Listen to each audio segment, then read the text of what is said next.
السلام عليكم ورحمة الله وبركاته. خيركم من تعلم القرآن وعلمه. أعوذ بالله من الشيطان الرجيم. بسم الله الرحمن الرحيم. ياسين والقرآن الحكيم إنك لمن المرسلين على صراط مستقيم تنزيل العزيز الرحيم لتنذر قوما ما أنذر آباؤهم فهم غافلون لقد حق القول على أكثرهم فهم لا يؤمنون إنا جعلنا في أعناقهم أغلالا فهي إلى الأذقان فهم مقمحون وجعلنا من بين أيديهم سدا ومن خلفهم سدا فأغشيناهم فهم لا يبصرون وسواء عليهم أنذرتهم أم لم تنذرهم لا يؤمنون إنما تنذر من اتبع الذكر وخشي الرحمن بالغيب فبشره بمغفرة وأجر كريم إنا نحن نحيي الموتى ونكتب ما قدموا وآثارهم وكل شيء أحصيناه في إمام مبين واضرب لهم مثلا أصحاب القرية إذ جاءها المرسلون إذ أرسلنا إليهم اثنين فكذبوهما فعززنا بثالث فقالوا إنا إليكم مرسلون قالوا ما أنتم إلا بشر مثلنا وما أنزل الرحمن من شيء أنتم إلا تكذبون قالوا ربنا يعلم إنا إليكم لمرسلون وما علينا إلا البلاغ المبين قالوا إنا تطيرنا بكم لئن لم تنتهوا لنرجمنكم وليمسنكم منا عذاب أليم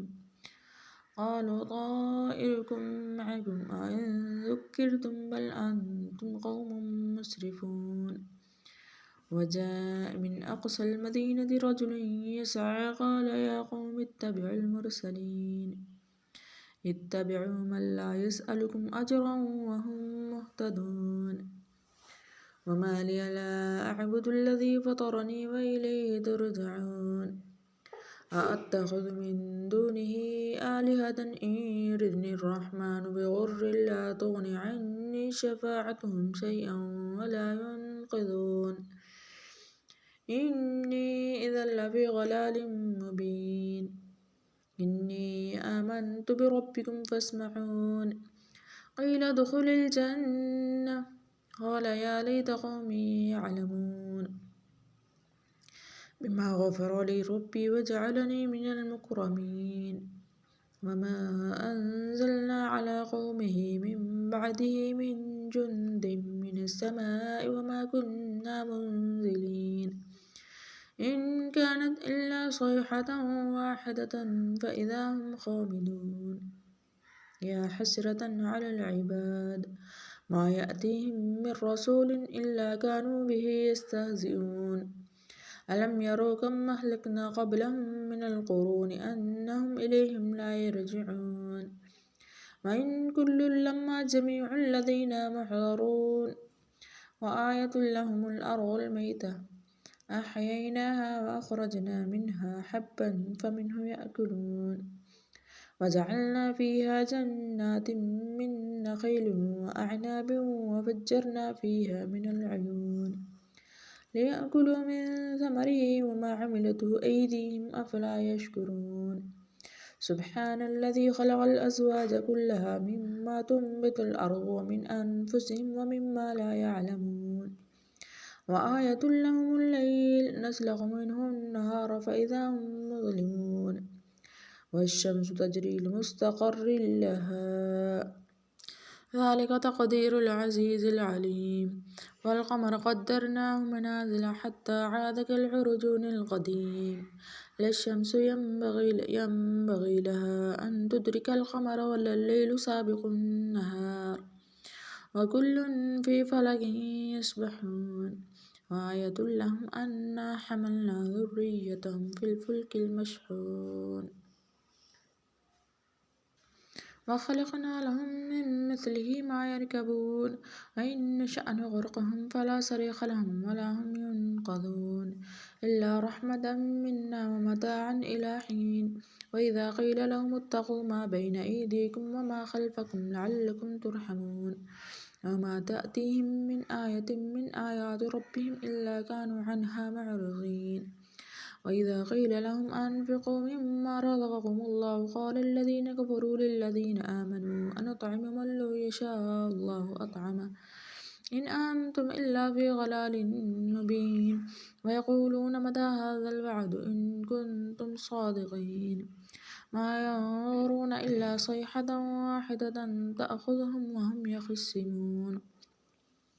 فلا يستطيعون توصية ولا إلى أهلهم يرجعون. ونفخ في الصور فإذا هم من الأجداث إلى ربهم ينسلون قالوا يا ويلنا من بعثنا من مرقدنا هذا ما وعد الرحمن وصدق المرسلون إن كانت إلا صيحة واحدة فإذا هم جميع الذين محضرون. فاليوم لا تظلم نفس شيئا ولا تجزون إلا ما كنتم تعملون إن أصحاب الجنة اليوم في شغل فاكهون هم وأزواجهم في ظلال على الأرائك متكئون لهم فيها فاكهة ولهم ما يدعون سلام قولا من رب رحيم وامتاز اليوم أيها المجرمون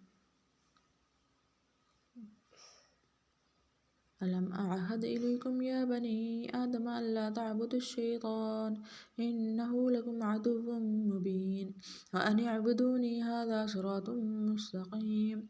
ولقد أضل منكم جبلا كثيرا أفلم تكونوا تعقلون هذه جهنم التي كنتم توعدون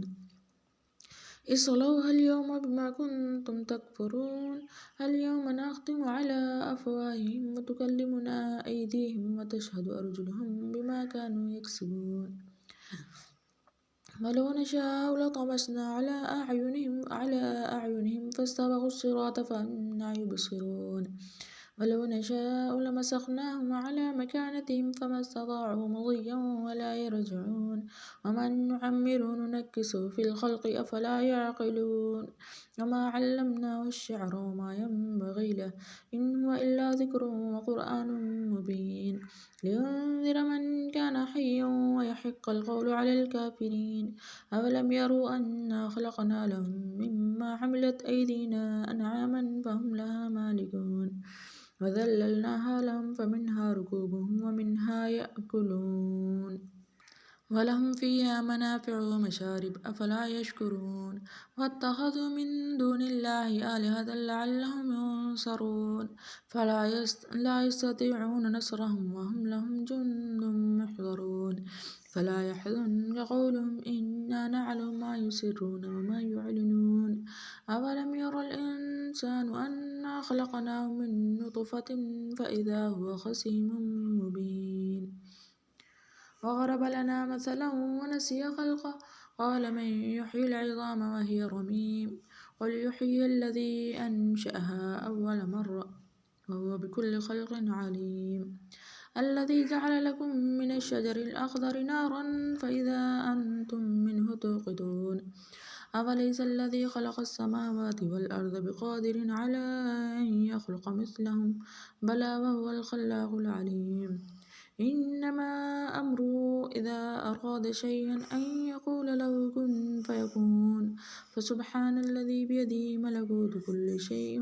وإليه ترجعون. معزز viewer, आप हज़रात से गुजारिश है कि मेरे चैनल को सब्सक्राइब करें, लाइक करें, शेयर करें, ताकि आने वाली हर अच्छी और दीनी इस्लामी वीडियो आपको मिलती रहे, सबक मिलता रहे। नमाज़ों का अहतमाम करें। सूरत यासीन को फ़जर के बाद ज़रूर पढ़ा करें, इसके माशाल्लाह बहुत ज़्यादा फ़वाइद हैं।